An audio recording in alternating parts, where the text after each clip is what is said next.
Alam nyo, lahat ng mata kaya kong titigan. Puwera lang mata ng bagyo. Kaya sa tuwing hinahagupit tayo ng bagyo, tandaan ang listen, lock, and leave.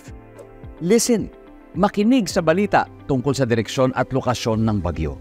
Tutok na sa mga news report sa radyo, sa TV at social media para malaman kung ano ang wind signal sa inyong lugar.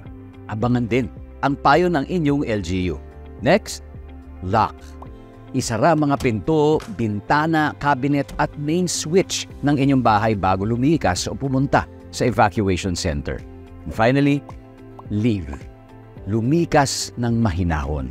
Huwag ipagtulakan ang sarili kasi may taong nag-aantay sa iyo sa evacuation. Kaya laging tandaan, listen, lock, and leave. #panatag ang may alam.